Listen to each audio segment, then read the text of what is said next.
समाज की बेड़ियां तोड़कर हासिल किए अनोखे मुकाम। उज्जवल भविष्य के स्वप्न के साथ उन्मुक्त गगन में भरी उड़ान, बाधाओं के बंधन काटकर साबित की अपनी पहचान।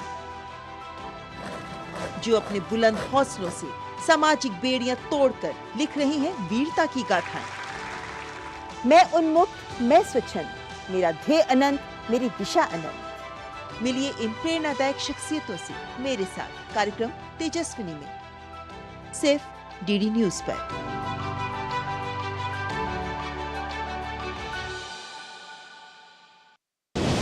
5 चुनावी राज्यों की चुनावी मिसाल। छत्तीसगढ़, मध्य प्रदेश, राजस्थान, तेलंगाना, मिजोरम का सियासी घमासान। किस राज्य में किसकी बनेगी सरकार? क्या है राजनीतिक दलों के दावे और क्या है उनकी हकीकत? हर राज्य की चुनावी खबर और जनता के मुद्दे। होगा चुनाव से जुड़ी हर खबर का अपडेट। देखिए जनादेश।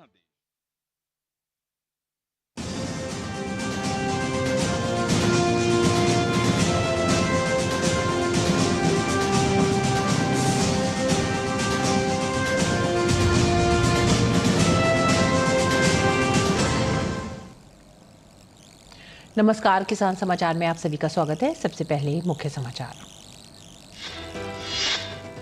केंद्रीय एनसीसीएफ, नैफेड, केंद्रीय भंडार और राज्य सहकारी समितियों के माध्यम से 25 रुपए प्रति किलोग्राम की दर से प्याज की बिक्री की शुरुआत।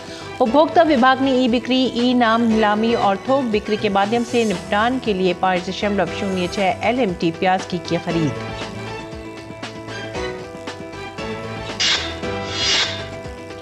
हरियाणा सरकार ने बैंक लोन लेकर डेयरी खोलने वाले किसानों के लिए नई योजना मुख्यमंत्री अंत्योदय दुग्ध उत्पादन सहकारिता प्रोत्साहन योजना की है शुरुआत। इसमें पशुपालन के लिए डेयरी खोलने वाले किसानों के लिए मुख्यमंत्री अंत्योदय दुग्ध उत्पादन सहकारिता प्रोत्साहन योजना भी है शामिल।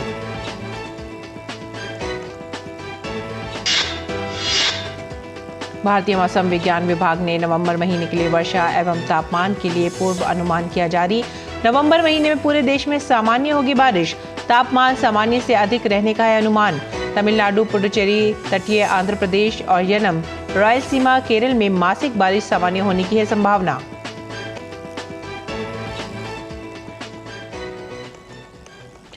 खबरें विस्तार से। केंद्रीय सरकार ने उपभोक्ताओं को खरीफ फसल की आवक में विलंब के कारण प्याज की कीमतों में हाल में आई वृद्धि से बचाने के लिए 25 रुपए प्रति किलोग्राम की रियायती कीमत पर बफर से प्याज की उत्साहवर्धक खुर्दा बिक्री आरंभ की है।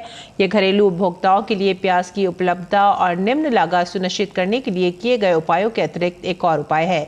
जैसे 29 अक्टूबर 2023 से $800 प्रति मीट्रिक टन का न्यूनतम निर्यात मूल्य लगाना, पहले ही से खरीदे गए 5.06 लाख टन के अतिरिक्त बफर खरीद में 2 लाख टन की वृद्धि और अगस्त के दूसरे सप्ताह से खुदरा बिक्री, ई नाम नीलामी और थोक बाजारों में थोक बिक्री के माध्यम से प्याज का निरंतर निपटान। उपभोक्ता मामलों के विभाग ने एनसीसीएफ, नैफेड, केंद्रीय भंडार और अन्य राज्य नियंत्रित सहकारी समितियों द्वारा प्रचालित खुदरा दुकानों और मोबाइल वैन के माध्यम से 25 रुपए प्रति किलोग्राम की रियायती कीमत पर प्याज का उत्साहवर्धक निपटान आरंभ कर दिया है। 2 नवंबर तक नैफेड ने 21 राज्यों के 55 शहरों में स्टेशनरी आउटलेट और मोबाइल वैन सहित 329 रिटेल पॉइंट स्थापित किए हैं। इसी तरह एनसीसीएफ ने 20 राज्यों के 54 शहरों में 457 रिटेल पॉइंट स्थापित किए हैं। केंद्रीय भंडार ने भी 3 नवंबर 2023 से दिल्ली एनसीआर में अपने खुदरा दुकानों के माध्यम से प्याज की खुदरा आपूर्ति शुरू कर दी है और सफल मदर डेयरी इस सप्ताह से इसकी शुरुआत करेगी।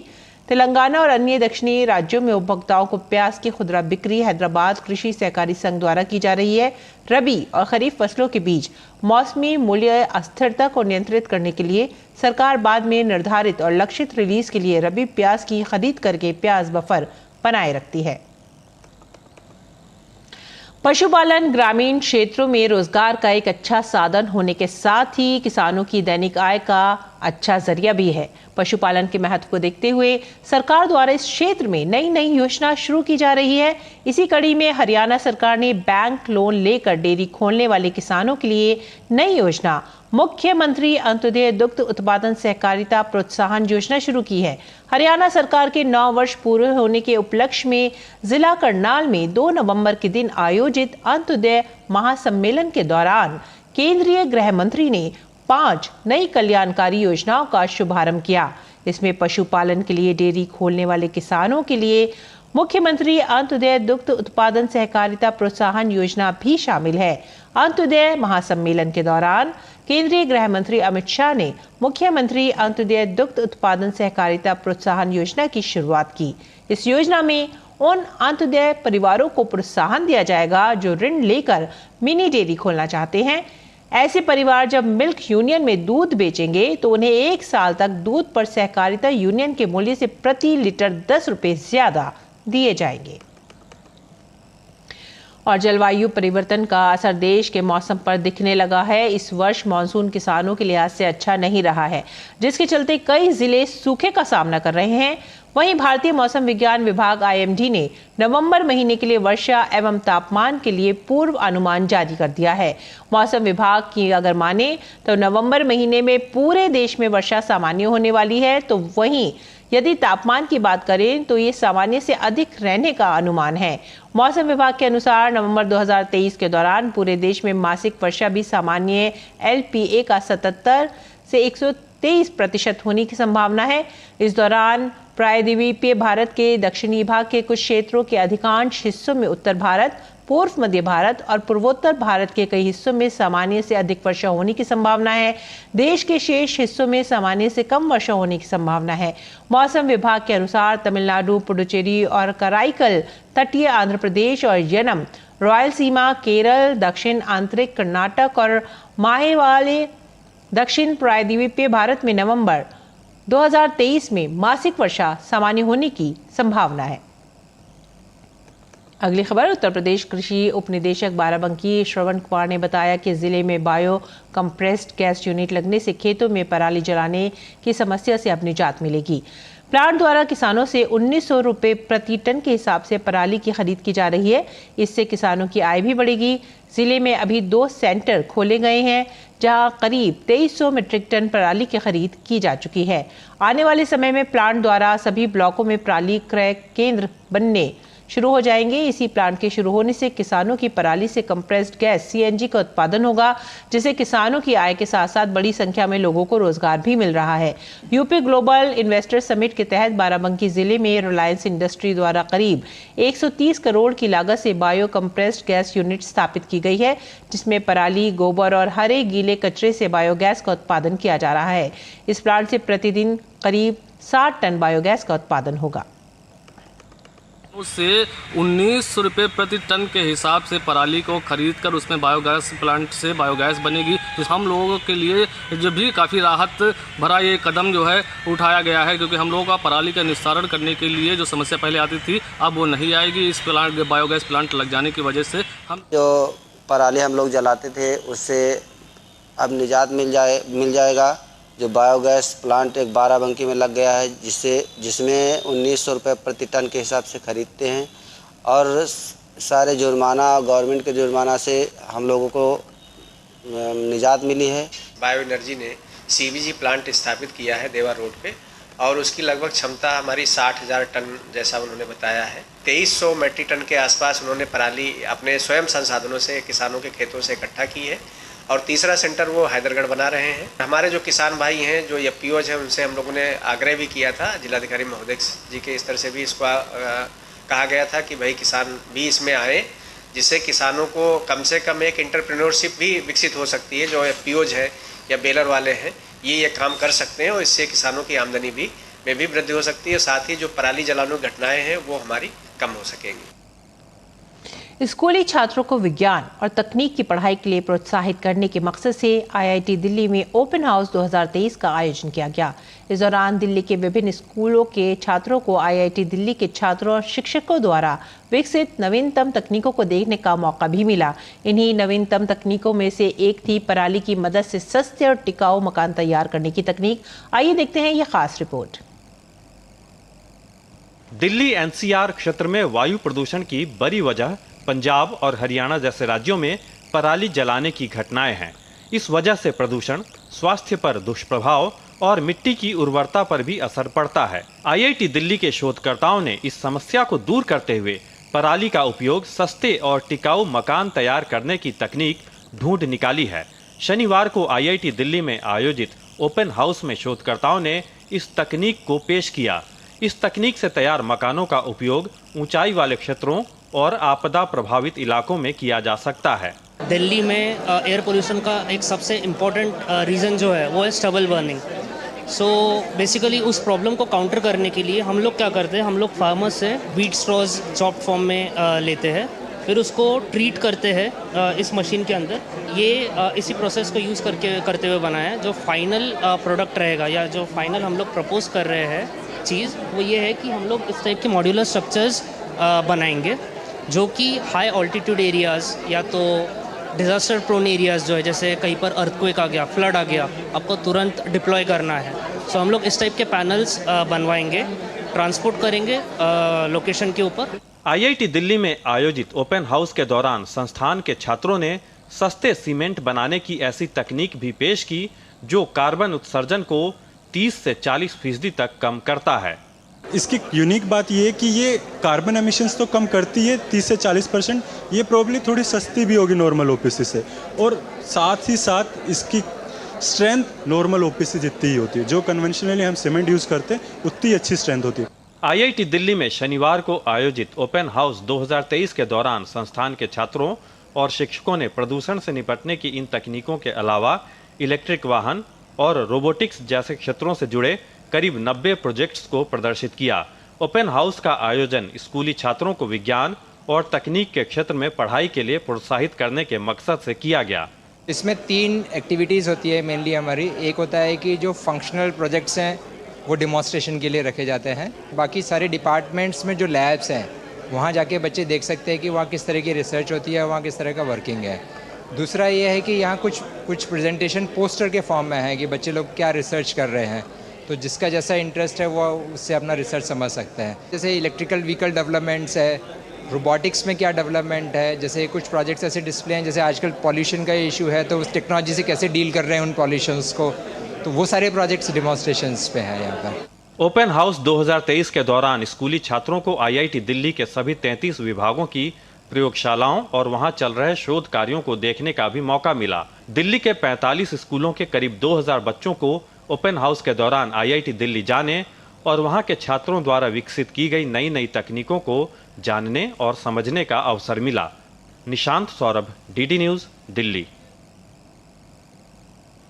वर्ल्ड फूड इंडिया 2023 में अलग अलग राज्यों और देशों के व्यंजन लोगों को काफ़ी लुभा रहे हैं। वर्ल्ड फूड इंडिया में फूड स्ट्रीट भी आकर्षण का केंद्र बनी हुई है। इसके अलावा सोया से बने उत्पादों ने भी अपनी अलग पहचान बनाई है। इस वर्ल्ड फूड इंडिया में 80 से ज़्यादा देशों के खाद्य उत्पाद प्रदर्शित किए गए हैं। पेश है हमारे संवाददाता ग्रीश निशाना की एक रिपोर्ट। दिल्ली के प्रगति मैदान में इन दिनों mega food event world food India 2023 का दूसरा संस्करण चल रहा है। इस फूड इंडिया में देश ही नहीं बल्कि दुनिया भर के खाद्य उत्पाद देखे जा सकते हैं। इस कार्यक्रम का उद्देश्य भारत को दुनिया के खाद्य केंद्र के रूप में प्रदर्शित करना है। यहाँ एक से बढ़कर एक भारतीय खाद्य उत्पाद भी देखे जा सकते हैं। यहाँ सोया से बने उत्पादों को भी खूब पसंद किया जा रहा है। अंतर्राष्ट्रीय स्तर पर भारतीय उत्पादों को मिल रही पहचान से प्रदर्शक भी काफी उत्साहित हैं। वर्ल्ड फूड इंडिया का बहुत ही अच्छा मंच है। मोदी जी ने आके इसको इनॉग्रेट किया और पब्लिक की भरमार आ गई है यहाँ पे। जितने भी बिजनेस के जो फूड से जुड़े हुए लोग हैं, चाहे वो डिस्ट्रीब्यूटर हों, चाहे इंटरनेशनल लेवल पे पब्लिक आई है यहाँ पे। जर्मन हो गया, फ्रांस हो गया, ऑल ओवर जितनी भी कंट्री है, काफ़ी कंट्री से लोग आए हैं। हमें चांस मिला है कि थोड़े समय में हम काफ़ी सारे लोगों को टेस्ट करा देते हैं प्रोडक्ट, और वो उनको प्रोडक्ट का जायका पसंद आता है तो हमारे साथ वो जुड़ते हैं, बिजनेस डील बनती है यहाँ से। वर्ल्ड फूड इंडिया में फूड स्ट्रीट भी आकर्षण का केंद्र बना हुआ है। यहाँ क्षेत्रीय व्यंजन और शाही पाक विरासत को दिखाया गया है। इसमें 200 से ज्यादा शेफ भाग लेने के साथ ही पारंपरिक भारतीय व्यंजन पेश कर रहे हैं। यहाँ मुंबई का वड़ा पाव, बनारस का महादेव जलेबा समेत विभिन्न राज्यों के स्ट्रीट फूड का स्वाद लिया जा सकता है। वर्ल्ड फूड इंडिया में मुंबई का वड़ा पाव भी आकर्षण का केंद्र बना हुआ है। हमारे साथ राजा रामवीर सिंह हैं, बात करते हैं। कैसा लग रहा है यहाँ पर? बहुत अच्छा लग रहा है। मैं राजा रामवीर महाराष्ट्र से, बम्बई से हूँ और ये हमारी पारंपरिक कला है और महाराष्ट्र का वर्ल्ड में मशहूर वड़ा पाव है। और हम जो ऐसे वड़े बनाते हैं कि 24 घंटा उसको कहीं वर्ल्ड में ले जा सकते हैं। गरीब से लेकर गरीब, बम्बई में अमीर से लेकर गरीब तक सबके लिए एक वड़ा पाव बहुत अच्छा है और शौक से खाते हैं लोग। बनारस के व्यंजन भी यहाँ फूड इंडिया में लोगों को लुभा रहे हैं। क्या खासियत है इनकी, बात करते हैं। अभिषेक निगम हमारे साथ हैं। क्या लेकर आए हैं अभिषेक आप? नमस्कार, हम लोग बनारस से स्पेशल टमाटर चाट, महादेव जलेबा और दही बड़े और यहाँ के लिए यहाँ का स्पेशल फुल्की होता है और ये हम लोग काशी से लेके आए हैं। ये परम सौभाग्य की बात है कि हम लोग को नेशनल लेवल पर स्ट्रीट फूड इंडिया में आने का सौभाग्य मिला। चूँकि हम लोग छोटे स्ट्रीट वेंडर हैं, कोविड जैसी वैश्विक महामारी में प्रधानमंत्री जी ने बहुत हम लोग की हेल्प की। प्रधानमंत्री स्वनिधि योजना में 10,000, 20,000 और 50,000 जैसा लोन प्रोवाइड कराया। ये हम लोग के लिए बहुत गर्व की बात है। हमको वेंडिंग जोन में वहाँ स्टॉल प्रोवाइड कराया गया। हमारे स्ट्रीट वेंडरों के लिए प्रधानमंत्री जी बहुत कर रहे हैं। मैं उनका बहुत बहुत धन्यवाद करता हूँ और बहुत बहुत उनका आभार प्रकट करूँगा। इस mega food event world food India 2023 में हर दिन सांस्कृतिक कार्यक्रमों का भी आयोजन हो रहा है, जो प्रगति मैदान पहुंचने वाले हर दर्शक का मन मोह रहे हैं। गिरीश निशाना, डीडी न्यूज, दिल्ली। भारत सरकार ने महिलाओं को सशक्त बनाने और उन्हें व्यावसायिक प्रशिक्षण के अवसर प्रदान करने के लिए विभिन्न कौशल विकास योजनाएं लागू की हैं। ऐसी एक पहल है स्किल इंडिया मिशन, जिसका उद्देश्य कटाई और सिलाई सहित विभिन्न व्यवसायों में व्यक्तियों को प्रशिक्षित करना है। इस योजना के तहत लड़कियां मुफ्त कटिंग और सिलाई प्रशिक्षण का लाभ उठा रही हैं। पूरे कश्मीर में कई प्रशिक्षण केंद्र और संस्थान हैं जो कौशल भारत मिशन के तहत ये पाठ्यक्रम प्रदान करते हैं। ये संस्थान भारत सरकार के से संबंधित हैं और कटिंग और सिलाई कौशल सीखने की इच्छा रखने वाली लड़कियों को गुणवत्तापूर्ण प्रशिक्षण प्रदान करते हैं। पाठ्यक्रम में कटाई, सिलाई और परिधान निर्माण के विभिन्न पहलुओं को शामिल किया गया है, जो लड़कियों को कपड़ा और फैशन उद्योग में काम करने या अपना खुद का सिलाई व्यवसाय शुरू करने के लिए आवश्यक कौशल प्रदान करता है। मैं सबको कहना चाहती हूँ कि मतलब कि ये जो है NSDC की तरफ से ट्रेनिंग सेंटर खुला है, तो यहाँ पे सबको आना चाहिए। इसके बहुत सारे बेनिफिट्स होते हैं ट्रेनिंग सेंटर के। यहाँ पे हमें स्टिचिंग, कटिंग, फैशन डिज़ाइनिंग सारा सिखाती है और यहाँ का स्टाफ है वो बहुत ही कोऑपरेट करता है हमसे। मैं यहाँ पे आती हूँ 1 महीना हो गया, लेकिन अल्लाह का शुक्र है मैंने बहुत कुछ सीखने को यहाँ पे मिला और मैम का भी मैं शुक्रिया अदा करना चाहती हूँ। इसने हमें हैंड पकड़ के सिखाया और मैं सब औरतों से ये कहना चाहती हूँ कि हर एक को यहाँ पे आना चाहिए। हमें किसी पे डिपेंड नहीं रहना चाहिए, हमें खुद अपने टांगों पे खड़ा होकर कुछ ना कुछ करना चाहिए। पिछले 3 महीनों से हम यहाँ आ रहे हैं तो हमने बहुत कुछ सीखा है इस सेंटर में। हमें बहुत खुशी हो रही है कि हम आगे बढ़ रहे हैं। हम चाहते हैं कि हर कोई लड़की, लेडीज़ हो, वो डिपेंडेंट हो, तो वो खुद सीखे और अपना बिजनेस खुद खोले, तो अपना घर चला सकती है, अपने बच्चों को संभाल सकती है, किसी पे डिपेंडेंट नहीं रह सकती है। तो मैं चाहती हूँ कि हर एक को आना चाहिए। हमें मैडम ने हमें बहुत सपोर्ट किया है, मैम ने, हमें सर हैं यहाँ पे, सब हमारा सपोर्ट कर रहे हैं। तो हर चीज़ के लिए हमें यहाँ पे मतलब अच्छी तरह से पेश है। ये NSDC प्रोग्राम है, स्किल डेवलपमेंट इंडिया की तरफ से ये प्रोग्राम, ये एक कोर्स आया है और हम यहाँ पे कोर्स करवा रहे हैं, फ्री ऑफ कॉस्ट करवा रहे हैं। 2 बैचेस में करवा रहे हैं, एक मॉर्निंग बैच होता है, एक इवनिंग बैच होता है। तो इवनिंग में भी हमारे अच्छे खासे स्टूडेंट्स आते हैं और इवनिंग में भी फिर आते हैं 2 घंटे के लिए। तो इसमें सारा कुछ बेसिक्स आता है, सारा कुछ स्किल, ये जो भी कटिंग टेलरिंग में सारा कुछ बेसिक्स आता है, फिर फैशन डिज़ाइनिंग आती है और थोड़ा सा जेंट्स का भी इनको थोड़ा सा हम देते हैं आइडिया। और आइए अब देखते हैं मंडी खबर।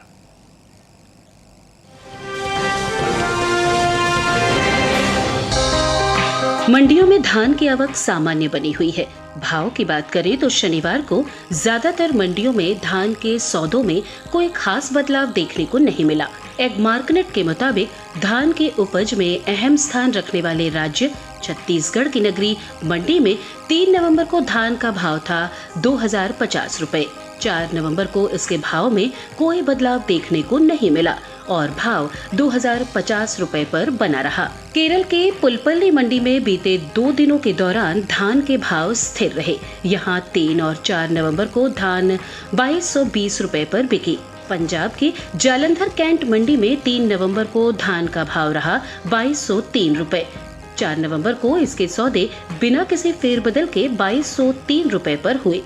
उत्तर प्रदेश की बदायूं मंडी में 3 नवंबर को सामान्य धान का भाव था 2183 रुपए। 4 नवंबर को इसके सौदों में कोई बदलाव देखने को नहीं मिला और भाव 2183 रुपए पर बरकरार रहा। उत्तर प्रदेश की दूसरी मंडियों में धान के भाव की बात करें तो शनिवार को सुल्तानपुर मंडी में सामान्य धान का भाव रहा 2183 रुपए।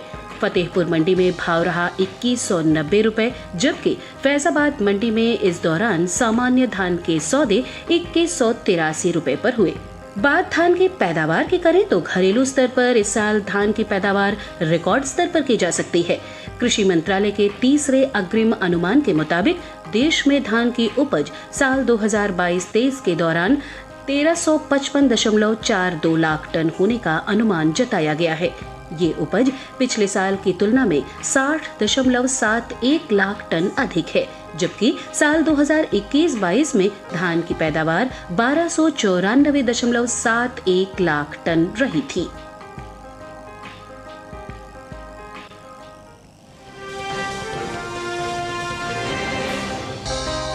इस साल घरेलू स्तर पर लहसुन की उपज में कमी देखने को मिल सकती है। भारतीय मसाला बोर्ड के मुताबिक लहसुन की पैदावार साल 2022-23 के दौरान 33,68,821 टन होने का अनुमान जताया गया है, जबकि बीते साल इस दौरान लहसुन की उपज 35,23,436 टन रही थी। यानी इस साल घरेलू स्तर पर लहसुन की पैदावार बीते साल से करीब 1,54,000 टन कम होने की उम्मीद है, जिसका असर लहसुन के बाजार भाव पर पड़ सकता है। फिलहाल कृषि उपज मंडियों में लहसुन की आवक सामान्य बनी हुई है। शनिवार को ज्यादातर कृषि उपज मंडियों में भी लहसुन बिकवाली के लिए पहुंची। भाव की बात करें तो 4 नवंबर को राजकोट, कुल्लू और जोधपुर मंडी में लहसुन के सौदों में नरमी के साथ कारोबार हुआ। हालांकि उधमपुर मंडी में इस दौरान लहसुन के भाव स्थिर रहे। एग मार्केट के मुताबिक गुजरात की राजकोट मंडी में 3 नवंबर को लहसुन का भाव था 8,870 रुपए। 4 नवंबर को इसके भाव में 115 रुपए की गिरावट आई और भाव हो गया 8,755 रुपए। हिमाचल प्रदेश के कुल्लू मंडी में इस दौरान लहसुन के सौदों में नरमी के साथ कारोबार हुआ। यहाँ 3 नवंबर को लहसुन का भाव रहा 10,000 रुपए। 4 नवंबर को इसके सौदे 2,000 रुपए गिरकर 8,000 रुपए पर हुए। जम्मू कश्मीर की उधमपुर मंडी में बीते 2 दिनों के दौरान लहसुन के भाव स्थिर रहे। यहाँ 3 और 4 नवंबर को लहसुन 14,000 रुपए पर बिका। राजस्थान की जोधपुर मंडी में 3 नवंबर को लहसुन का भाव था 12,000 रुपए। 4 नवंबर को इसके सौदों में 2,000 रुपए की गिरावट आई और भाव 10,000 रुपए पर आ गया।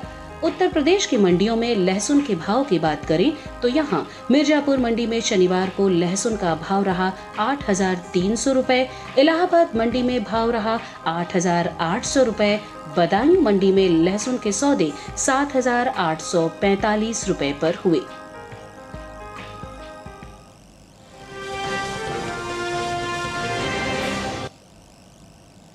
और आइए बात करते हैं मौसमी खेती की। किसान इस मौसम में कैसे रखें अपनी खेती का ख्याल, आइए देखते हैं।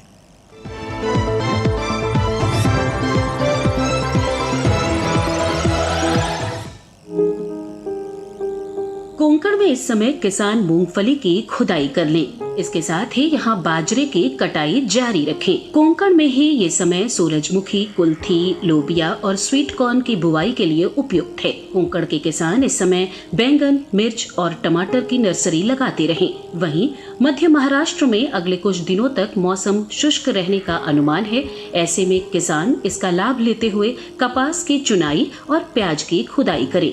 इसके साथ ही मक्का, बाजरा और स्वीट कॉर्न की कटाई कर लें। मध्य महाराष्ट्र में ही इस समय आलू और प्याज की रुपाई करते रहें। यहीं सतारा और महाबलेश्वर में इस समय स्ट्रॉबेरी की रुपाई भी कर सकते हैं। मध्य महाराष्ट्र में देर से तैयार होने वाली धान के खेतों में 10 सेंटीमीटर जल स्तर बनाए रखें। इसके अलावा यहां अरहर, सब्जियों और बागों में सिंचाई करें। यहीं इस समय ज्वार और कुसुम में विरलीकरण का काम करें। मध्य महाराष्ट्र में ही चना, मक्का और गेहूं की बुआई जारी रखें। मराठवाड़ा में किसान इस समय टमाटर, प्याज और पत्ता गोभी की रुपाई करें। यहीं हल्दी, चीकू और अनार के बागों में सिंचाई करें। मराठवाड़ा में ही चना, मक्का, कुसुम और सूरजमुखी की बुआई जारी रखें। विदर्भ के किसान इस समय कपास की चुनाई और धान की कटाई करते रहें। यहीं अरहर, हल्दी, सब्जियों और बागों में जरूरत के अनुसार सिंचाई करें। विदर्भ में ही कुसुम, अलसी, सरसों, चना और गेहूं की बुआई जारी रखें।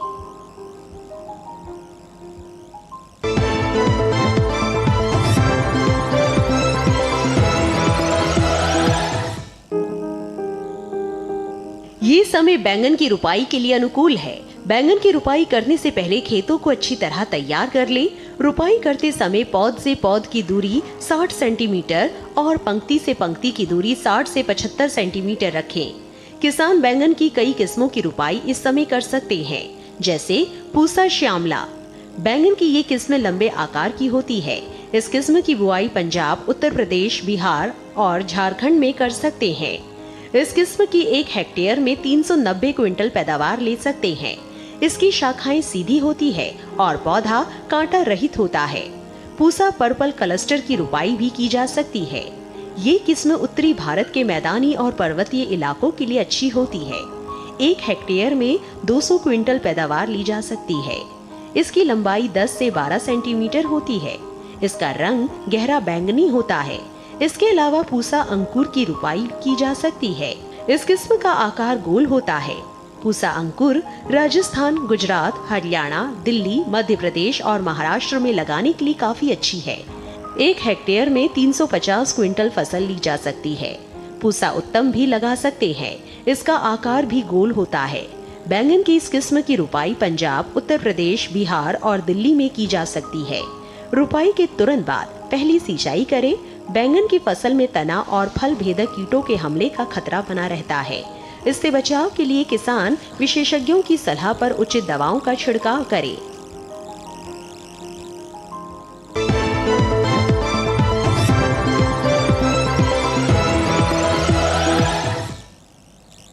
और अब कुछ और खबरें खास खबर में। मिजोरम विधानसभा चुनाव के लिए प्रचार का आज अंतिम दिन है। प्रचार आज शाम समाप्त हो जाएगा। सभी राजनीतिक दल और निर्दलीय उम्मीदवार मतदाताओं को अपने पक्ष में करने का भरसक प्रयास कर रहे हैं। राष्ट्रीय दलों के नेता अपनी पार्टी के उम्मीदवारों के लिए प्रचार अभियान में शामिल हुए। मिजोरम में 7 नवंबर को मतदान होना है। छत्तीसगढ़ में पहले चरण के लिए 20 विधानसभा क्षेत्रों में 7 नवंबर को मतदान होगा। पहले चरण के चुनाव में दुर्गम और माओवाद प्रभावित पोलिंग बूथों के लिए पोलिंग पार्टियों की रवानगी जारी है। सुकमा जिले में 42 पोलिंग पार्टियों को और बीजापुर जिले में 34 पोलिंग पार्टियों को हेलीकॉप्टरों के जरिए मतदान केंद्रों तक पहुंचाया जा रहा है। इस बीच छत्तीसगढ़ के नारायणपुर में भाजपा जिला उपाध्यक्ष रतन दुबे की नक्सलियों ने हत्या कर दी है। वह कौशल नार बाजार में भाजपा का प्रचार करने गए थे, जहां नक्सलियों ने उन पर धारदार हथियार से हमला कर दिया। रतन दुबे की हत्या से भाजपा कार्यकर्ताओं में रोष का माहौल है। राजस्थान विधानसभा चुनाव के लिए कांग्रेस ने प्रत्याशियों की एक और सूची जारी की है। इस सूची में पार्टी ने 23 सीटों पर उम्मीदवारों का ऐलान किया है। 6 सूचियों को मिलाकर कांग्रेस अब तक 179 सीटों पर प्रत्याशी घोषित कर चुकी है। केंद्रीय आयुष मंत्री सर्बानंद सोनोवाल ने कहा है कि आयुर्वेद फॉर वन हेल्थ संदेश के साथ देश भर के 11 शहरों में राष्ट्रव्यापी बाइकर्स रैलियां आयोजित की जा रही हैं। सोनोवाल ने कहा कि युवाओं का आयुर्वेद फॉर वन हेल्थ अभियान से जोड़कर एक मजबूत और स्वस्थ भारत का भविष्य बनाया जा सकता है। केंद्रीय सूचना प्रसारण मंत्री अनुराग सिंह ठाकुर ने कांग्रेस पर निशाना साधते हुए झूठे दावे और वादों से जनता को धोखा देने का आरोप लगाया है। भोपाल में प्रेस वार्ता के दौरान उन्होंने कहा कि कांग्रेस की तरह उसके द्वारा दी गई सभी गारंटी पूरी तरह से फेल साबित हुई है। मध्य प्रदेश और राजस्थान में महिलाओं की स्थिति की तुलना करते हुए अनुराग सिंह ठाकुर ने राजस्थान सरकार की कार्यप्रणाली पर सवालिया निशान लगाया। और इसी के साथ ही आप हमारी पूरी टीम को दीजिए इजाजत। नमस्कार।